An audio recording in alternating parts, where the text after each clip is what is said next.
تبارك الذي نزل الفرقان على عبده ليكون للعالمين نذيرا.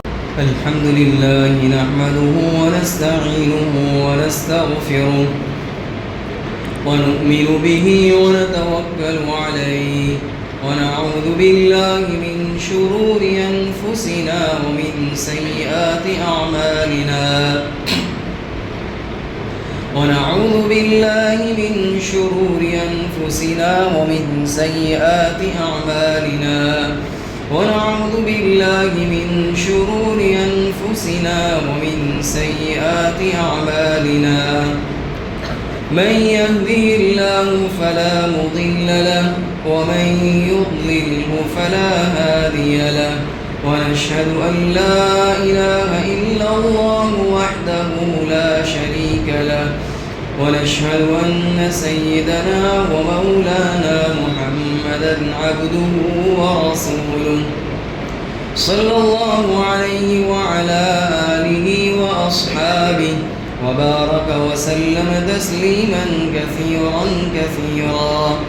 أما بعد فأعوذ بالله من الشيطان الرجيم. بسم الله الرحمن الرحيم.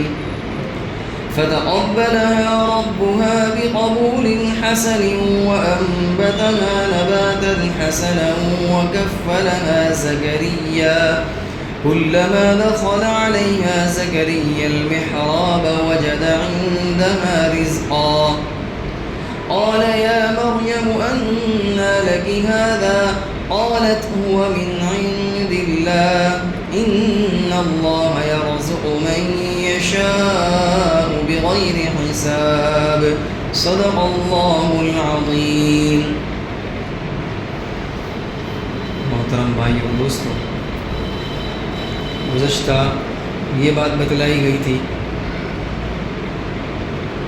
کہ اللہ تبارک و تعالیٰ نے حضرت عمران کی بیوی جس کا نام حنا بنت فاقوس تھا،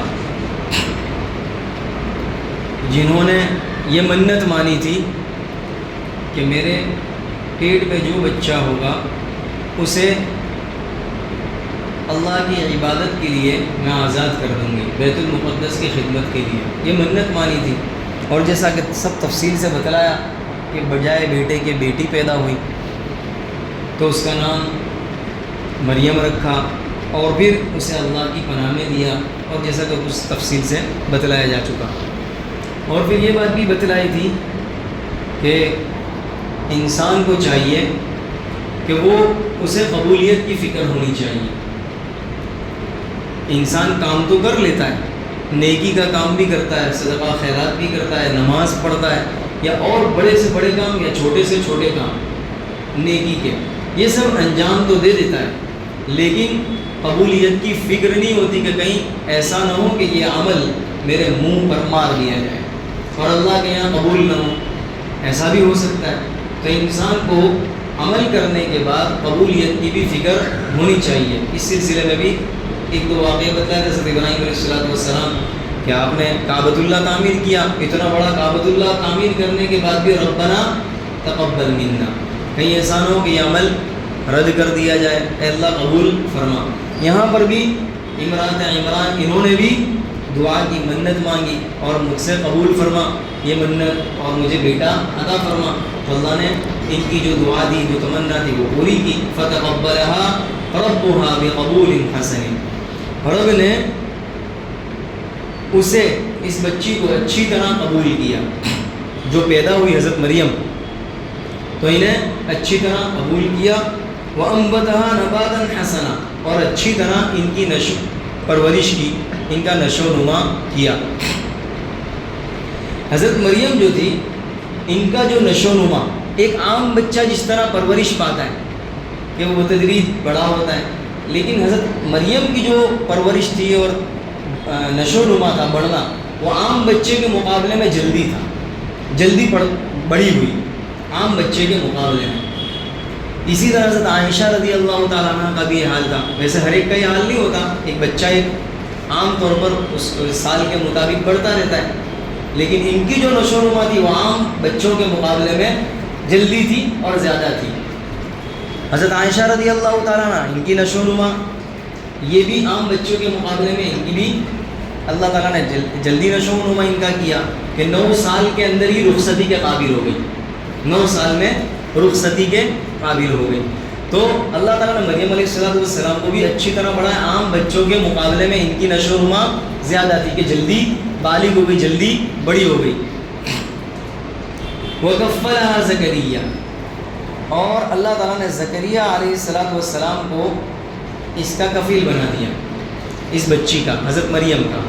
اب دیکھیے جب بچی پیدا ہوئی تو حضرت مریم کی والدہ منت کے مطابق کپڑا باندھ کر بیت المقدس میں جو لوگ عبادت کرنے والے تھے ان کے پاس لے کر آئی، جو لوگ عبادت میں مشغول تھے، اور اپنی جو منت تھی وہ بتلائی کہ میں نے یہ منت مانی ہے، لیکن یہ بجائے بچے کہ بچی پیدا ہوئی ہے، اگرچہ خدمت کے لیے نہ صحیح، عبادت ہی کے لیے تو صحیح۔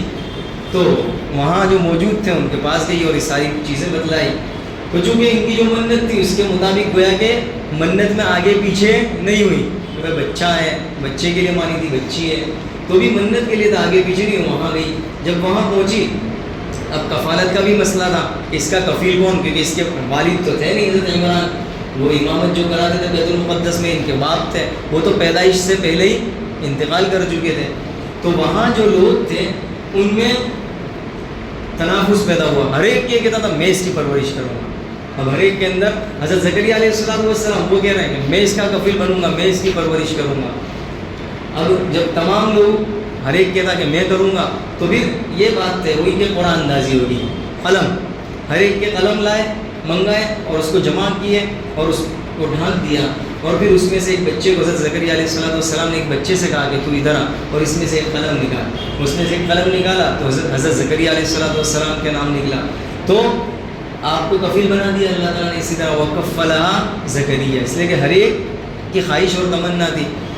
اور حضرت زکریا علیہ السلام نے سب سے پہلے تو یوں کہا اس کی جو خالہ ہے وہ میرے نکاح میں ہے، اس کی خالہ، تو ظاہر ہے اس کی خالہ یعنی بچی کی، حضرت مریم کی جو خالہ ہے وہ حضرت زکریا علیہ السلام کے نکاح میں تھی، تو پرورش کی زیادہ حقدار بھی یہی تھے۔ اور یہ ایسا ہی واقعہ آپ کے زمانے میں بھی پیش آیا کہ حضرت حمزہ رضی اللہ تعالیٰ عنہ کی جو بچی تھی جب وہ مدینہ لائی گئی، پرورش کے بارے میں کہ اس کی پرورش کون کرے، اس کی کفالت کون کرے، خرچہ وغیرہ کون اٹھائے، تو حضرت علی رضی اللہ تعالیٰ عنہ، حضرت جعفر رضی اللہ تعالیٰ عنہ اور ایک اور صحابی ہیں، یہ تینوں جو بھائی ہیں ویسے، تو تینوں کہنے لگے کہ میں اس کی پرورش کروں گا۔ ہمارے یہاں تو ایسا مسئلہ آ جائے تو اچھا نہ لینے لے جانا، بوجھ کم ہوا، تو یہاں تو آپس میں میں کروں گا پرورش۔ تو حضرت علی بھی کہنے لگے، حضرت جعفر رضی اللہ عنہ، ایک تیسرے صحابی نام ذہن سے نکل رہا ہے، تیسرے صحابی بھی تھے، تو تینوں میں آپس میں یہ بات ہوئی کہ میں اس کی پرورش کروں۔ حضرت زید رضی اللہ تعالیٰ، تو حضرت جعفر رضی اللہ تعالیٰ عنہ اس بچی کی جو خالہ تھی حضرت جعفر کی بیوی تھی، تو اس کی خالہ ہوئی، تو حضرت جعفر نے کہا کہ میں اس کی کفالت کروں گا، اس کی خالہ میرے نکاح میں ہے۔ تو آپ صلی اللہ علیہ وسلم نے فرمایا کہ ہاں یہ پرورش کے زیادہ حقدار ہے، کیونکہ الخالۃ بمنزلۃ الام، یعنی ماں کے درجے میں ہوتی ہے خالہ، تو یہ ان کی پرورش میں، تو ان کی پرورش میں وہ بچی دے دی گئی۔ غرض ہے کہ یہاں پر بھی ایسا ہی ہوا، تو حضرت زکریا، اس کی خالہ حضرت زکریا کے نکاح میں تھی، تو ان کے نکاح میں ان کی پرورش میں دے دی گئی۔ وَكَفَّلَهَا زکریا، اسی کو فرمایا کہ حضرت زکریا علیہ السلام کو اللہ تعالیٰ نے یہ بچی دے دی کفالت میں اور انہیں کفیل بنا دیا۔ کلما دخل علیہ زکریا المحراب، جیسا کہ اس سے پہلے بتلایا کہ اللہ تبارک و تعالیٰ کو اس بچی کی نشو و نما اور ہی منظور تھی، جلدی چاہتا، اللہ تعالیٰ چاہتا تھا کہ جلدی یہ بڑی ہو جائے، بالغ ہو جائے، اور اس سے ایک پیغمبر پیدا ہونے والے تھے۔ تو حضرت روایت میں آتا ہے، بخاری شریف کی تقریباً روایت ہے کہ حضرت زکریا علیہ السلام تو غربت کی زندگی گزار رہے تھے، بڑھئی کا کام کرتے تھے، اور ظاہر ہے کہ اکثر وقت تو ان کا نبوت کے جو فرائض تھے اسی میں لگتے تھے اور کام کم کرتے تھے، اس وجہ سے کبھی کھانا مل جاتا تو کھا لیتے اور فقر کی زندگی گزارتے تھے۔ عام طور پر انبیاء علیہ السلام کا یہی حال رہا ہے۔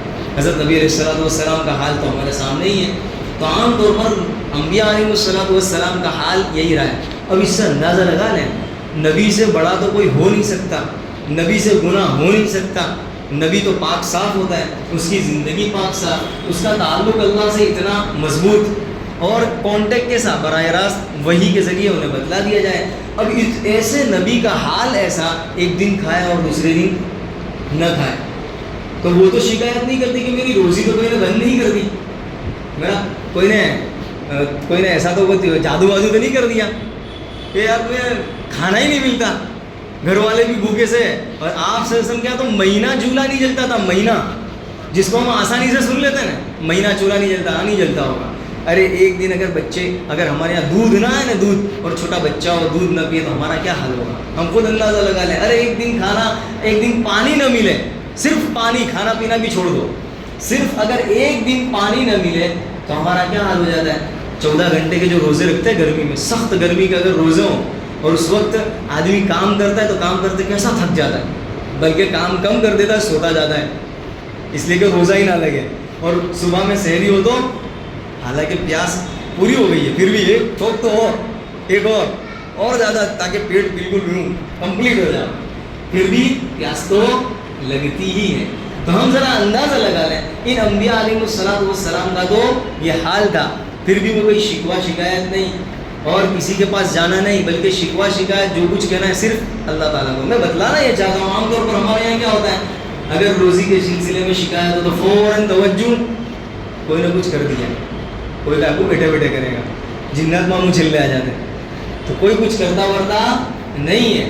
ابھی آج جیسا کہ آگے آ رہا ہے تفصیل سے انشاءاللہ بتلا رہا ہوں۔ تو وکفلا کلما دخل علیہ زکریا المحراب، تو اللہ تبارک و تعالیٰ کو پرورش اور منظور تھی، اور یہ تو چونکہ غربت کی زندگی تھی، تو اللہ تعالیٰ نے ان کے لیے انتظام کیا خاص حضرت مریم کے لیے۔ تو حضرت زکریا علیہ السلام نے ان کے لیے ایک محراب، ایک کمرہ بنا رکھا تھا، جس کمرے میں یہ رہتی تھی اور وہیں عبادت کرتی تھی، اور ان کے لیے تربیت کا، تعلیم کا بھی انتظام کیا تھا۔ تو اللہ تبارک و تعالیٰ کی طرف سے ان کے لیے کھانے کا انتظام تھا کہ پھل آتے تھے ان کے پاس، بے موسم پھل، یعنی گرمی کے سیزن کے پھل ٹھنڈی میں، اور سردی کے موسم کے پھل گرمی میں، تو بے موسم پھل، یعنی گرمی کی سیزن کے پھل آتے ہیں گرمی کے اندر تو سمجھ میں آتا ہے، سردی کی سیزن کے جو پھل ہوتے ہیں وہ سردی کے موسم میں آتے تو سمجھ میں آتا ہے، لیکن ان کے پاس جو پھل آتے تھے گرمی کے موسم کے پھل آتے تھے سردی کے زمانے میں، اور سردی کے موسم کے پھل گرمی کے زمانے میں آتے تھے، تو وہ ان کے لیے انتظام ایسا کیا اللہ نے۔ چنانچہ جب حضرت زکریا علیہ السلام جب داخل ہوتے، کلما دخل علیہا زکریا المحراب، محراب یہاں سے محراب سے مراد وہی کمرہ ہے، تو جب کمرے میں جب بھی حضرت زکریا علیہ السلام داخل ہوتے تو وہ دیکھتے کیا، وجد عندها رزقا، کہ اس کے پاس یہ رزق کہاں سے آیا، میرے پاس تو انتظام نہیں ہے اور میں نے تو دیا نہیں ہے، اور چونکہ جو دروازہ ہوتا تھا وہاں کسی اور کو انٹری تھی نہیں، حضرت زکریا کے علاوہ کوئی داخل نہیں ہوتا تھا اس دروازے کے اندر، تو انہیں بھی بڑا تعجب ہوا کہ لایا کون، میں تو داخل نہیں ہوتا اندر، اور میرے علاوہ کوئی جاتا بھی نہیں ہے کہ کوئی لا کر دے دے۔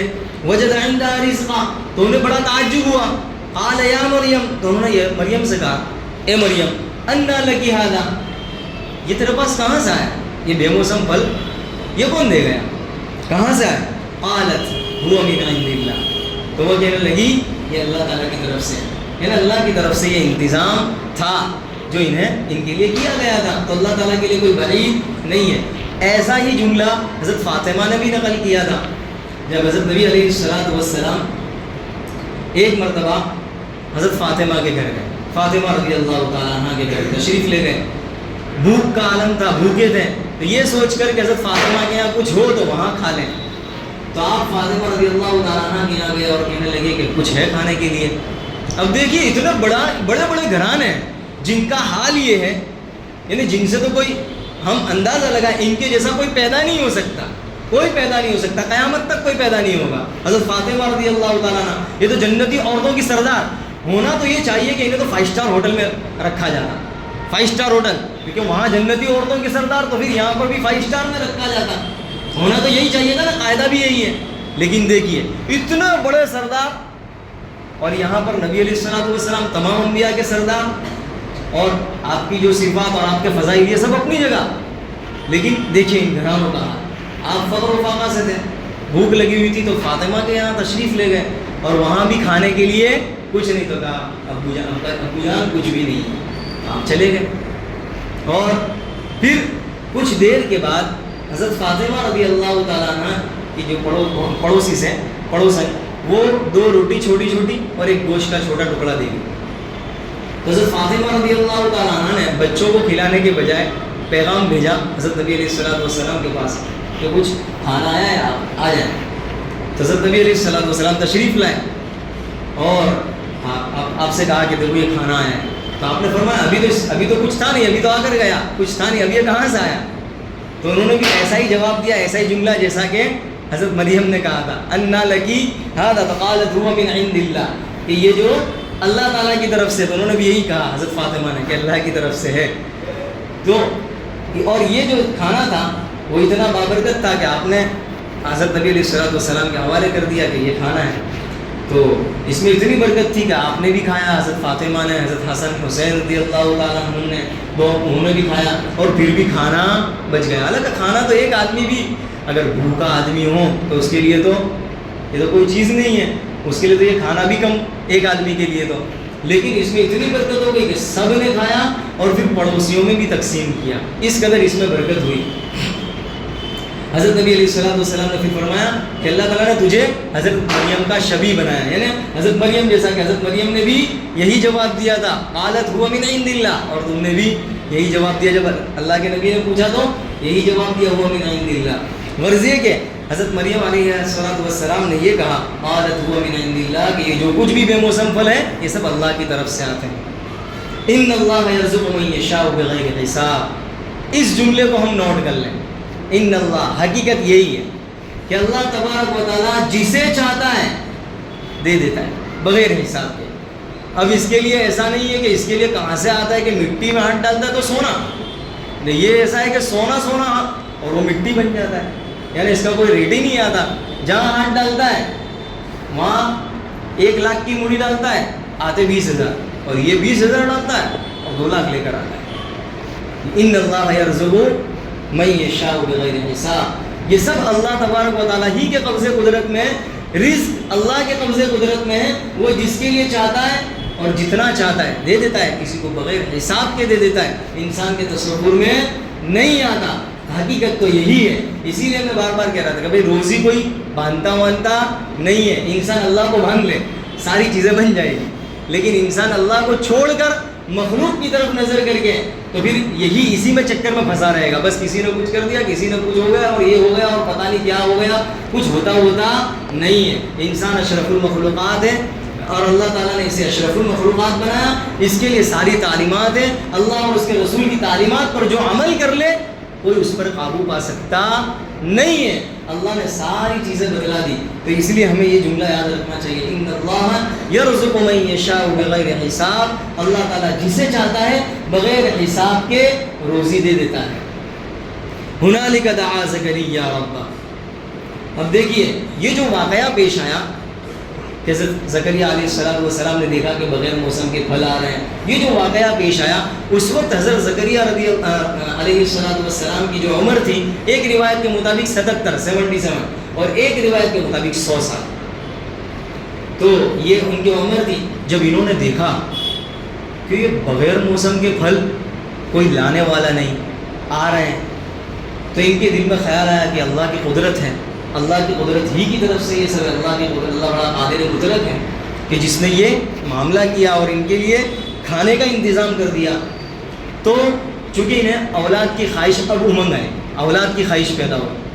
ویسے تو متمنی پہلے سے ہی تھے, اب یہ واقعہ دیکھا تو اس پر اور پھر واپس تمنا جاگی. یہ ہوتا ہے نا انسان کتنی مرتبہ خواہش پیدا ہوتی ہے اور پھر اس کے لیے علاج کرتا ہے, اسباب اختیار کرتا ہے, لیکن کچھ ہوتا تو پھر اس کی خواہش پھر مٹ جاتی ہے. پھر کبھی کبھی ایسا پھر موڑ پیش آتا ہے تو پھر واپس خواہش پیدا ہوتی ہے. ایسا ہوتا ہے انسان کے ساتھ. تو انہوں نے یہ واقعہ دیکھا تو پھر ایک خیال آیا کہ جب اللہ تعالیٰ کی قدرت ایسی ہے کہ بغیر کوئی بھیجنے والا نہیں ہے, اللہ تعالیٰ دے رہا ہے, ان کے لیے انتظام کر رہا ہے رزق کا, اور بغیر موسم کے پھل ان کے یہاں آ رہے ہیں, تو کیا بعید ہے کہ اللہ تعالیٰ مجھے بھی اولاد دے دے. حالانکہ ان کی عمر بھی 100 سال ایک روایت کے مطابق. اب بچہ پیدا ہونے کی کوئی امید نہیں. ان کی بیوی وہ بھی بانجھ تھی، وہ اس کی بھی عمر ہو چکی تھی، تو دونوں کی عمر ہو چکی تھی. تو انہوں نے یہ خیال کیا کہ اللہ تعالیٰ جس طرح یہ پھل دینے پر قدرت رکھتا ہے تو بغیر صلاحیت قابلیت تو نہیں ہے بچہ پیدا ہو اس کی، بغیر صلاحیت کے قابلیت کے اللہ بچہ بھی دے سکتا ہے، اولاد بھی دے سکتا ہے. تو پھر واپس یہ خیال آیا، تو پھر انہوں نے یہی واقعہ، یہی موقع پھر اولاد کے مانگنے کا سبب بن گیا، ذریعہ بن گیا. تو انہوں نے وہی ہنالک، پھر یہی دیکھا تو ہنالک دعا زکریا، اپنے رب سے حضرت زکریا علیہ السلام نے دعا کی. اور کیا؟ قال رب هب لي من لدنك ذرية طيبة، کہ پروردگار مجھے اپنے پاس سے ایک پاکیزہ اولاد دے دے.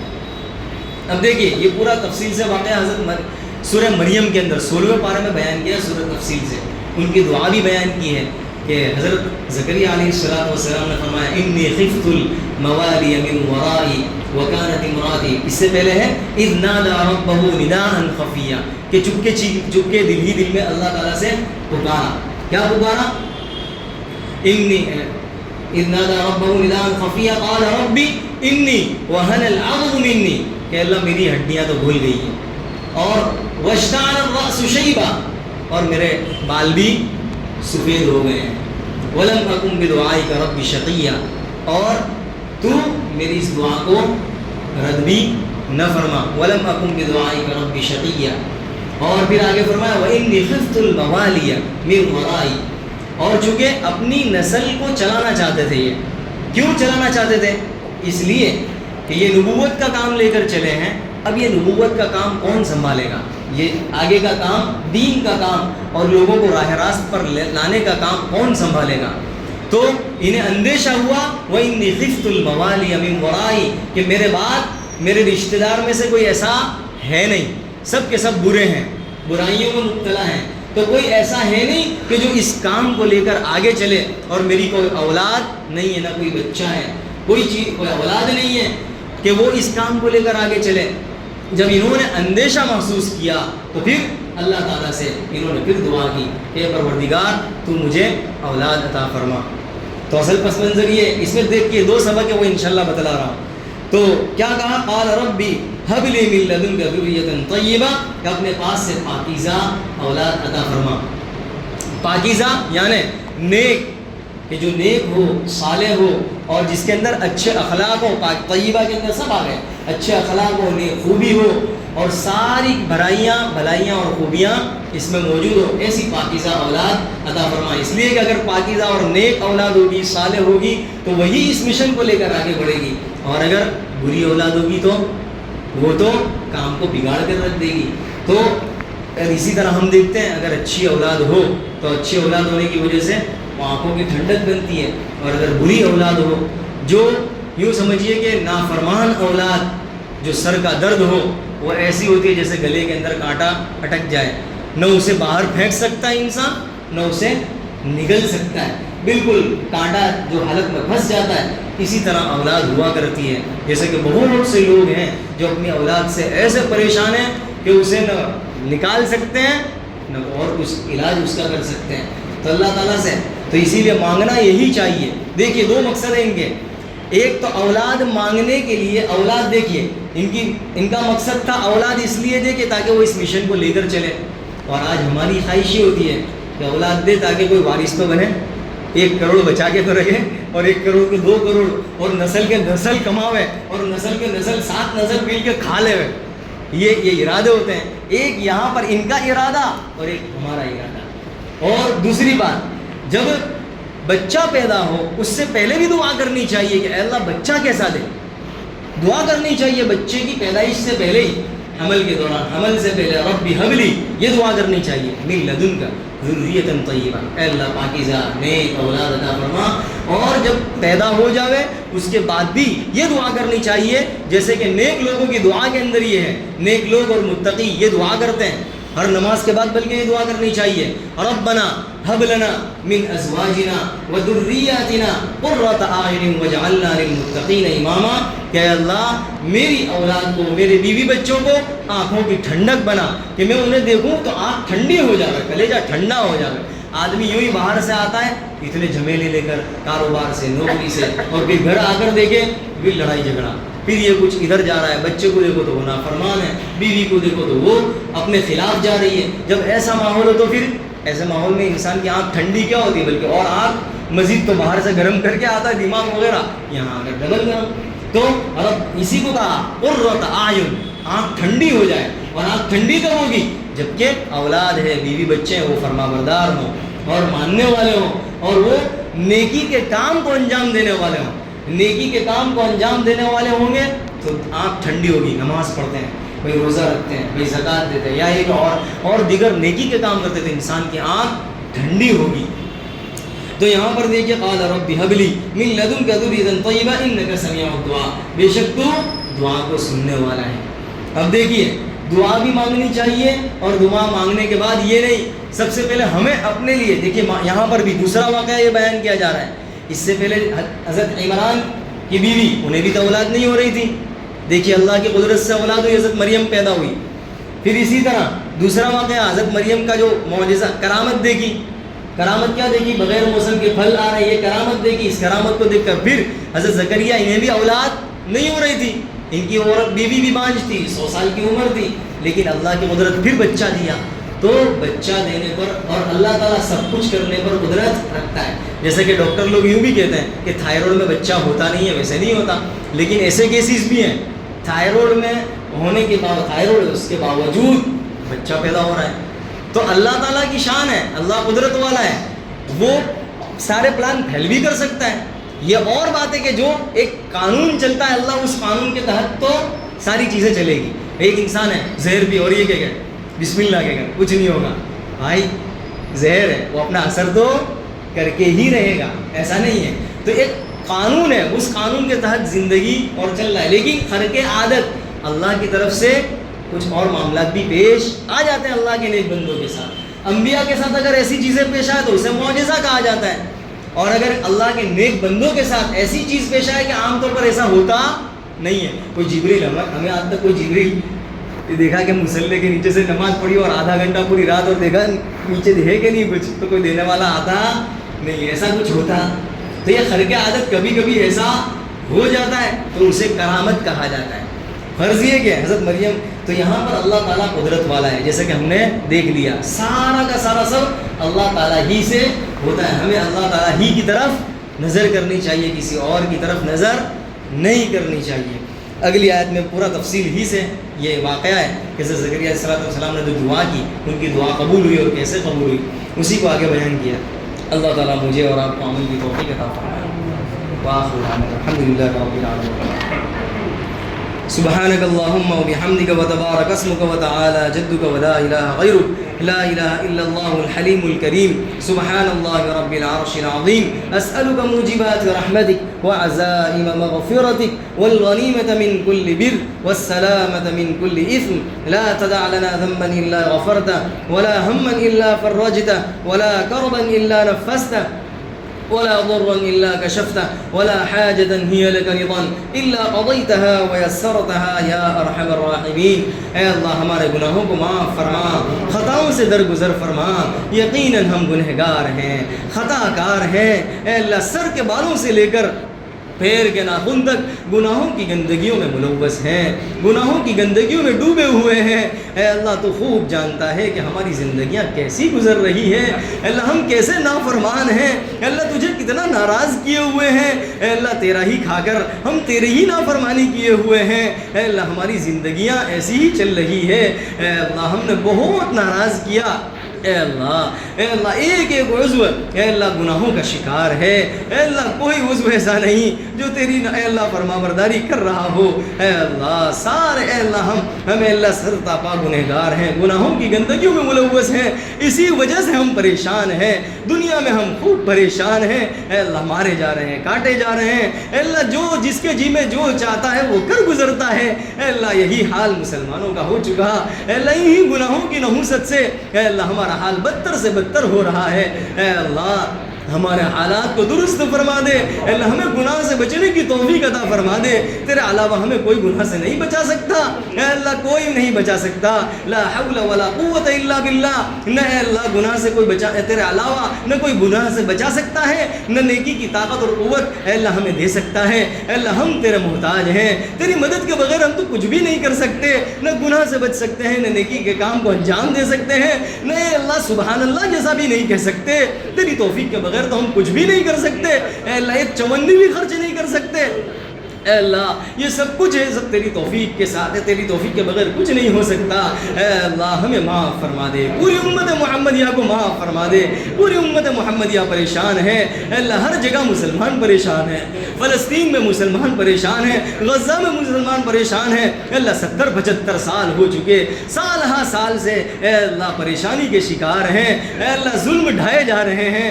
اے اللہ انہوں نے غم خوب دیکھے ہیں، خوشیاں بہت کم دیکھی ہے، اے اللہ غمی، اے اللہ انہوں نے اے اللہ کہیں بچہ شہید ہو رہا ہے تو کہیں جوان باپ شہید ہو رہا ہے تو کہیں ماں شہید ہو رہی ہے، اے اللہ پورا گھرانہ برباد، اے اللہ تعمیر، اے اللہ گھر برباد ہو رہے ہیں، اے اللہ گھر کے گھر اجڑ رہے ہیں، اے اللہ کھانے کے لیے ان کے پاس کچھ نہیں، اے اللہ بجلی کو بھی بند کر دیا گیا ہے، اے اللہ پانی کی لائن کو بھی بند کر دیا گیا ہے، اے اللہ اگر ہم اے اللہ ایک لمحے کے لیے ہمارے لیے اگر بجلی کو بند کر دیا جائے تو ہم پریشان ہو جاتے ہیں، اے اللہ دودھ بند کر دیا جائے تو ہم اے اللہ ہمارے بچے پریشان ہو جاتے ہیں، اے اللہ بچے سسٹیاں لے رہے ہیں، اے اللہ بچوں کے حالات بدتر سے بدتر ہیں، اے اللہ بہت برا حال کر رکھا ہے، اے اللہ بہت برا حال مسلمانوں کا ہے، غزہ کے مسلمان، اے اللہ ان کی مدد فرما، اے اللہ ان کی نصرت فرما، اے اللہ تیرے علاوہ کوئی مددگار نہیں ہے، اے اللہ ان کے علاوہ تیرے علاوہ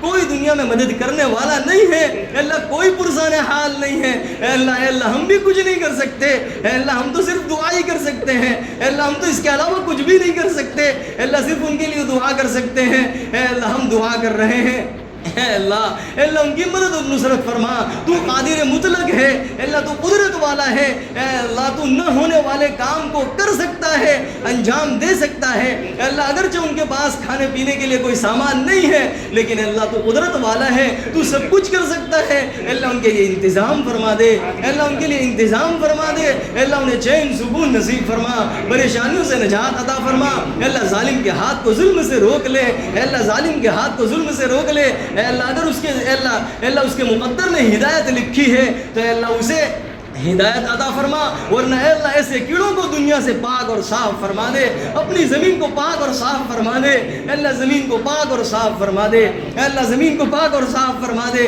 اے اللہ خوب مدد اور نصرت کا معاملہ فرما، اے اللہ ذالک بأن اللہ مولا الذین آمنوا وَأَنَّ الْكَافِرِينَ لَا مَوْلَى لَهُمْ، اے اللہ تو ہی ایمان والوں کا مددگار ہے، ایمان والوں کا کارساز ہے، اے اللہ تو ہی ان کا مولا بن جا، تو ہی ان کا کارساز بن جا، تو ہی اے اللہ رکھے وال ہے، تیرے علاوہ کوئی رکھے وال نہیں ہے، اے اللہ تجھ ہی سے اے اللہ اگر نہ اے اللہ مانگا جائے تو کس سے مانگا جائے، تیرے علاوہ کوئی ایسا نہیں جس سے مانگا جائے، تیرے علاوہ کوئی ایسا نہیں جس کے سامنے جھکا جائے، اے اللہ اگر تیرے یہاں سے بھی اے اللہ اگر دھتکار مل جائے تو اے اللہ ہمارا تو بیڑا غرق ہو جائے گا، اے اللہ تو ہماری تمام دعاؤں کو قبول فرما لے، اے اللہ تمام دعاؤں کو قبول فرما، اے اللہ جو کچھ مانگا عطا فرما، جو مانگنے سے رہ گیا اپنے شان عطا فرما، ربنا تقبل منا انك انت السميع العليم وتب علينا انك انت التواب الرحيم، وصلى الله على النبي الكريم، سبحان ربك رب العزة عما يصفون وسلام على المرسلين والحمد لله رب العالمين برحمتك يا ارحم الراحمين.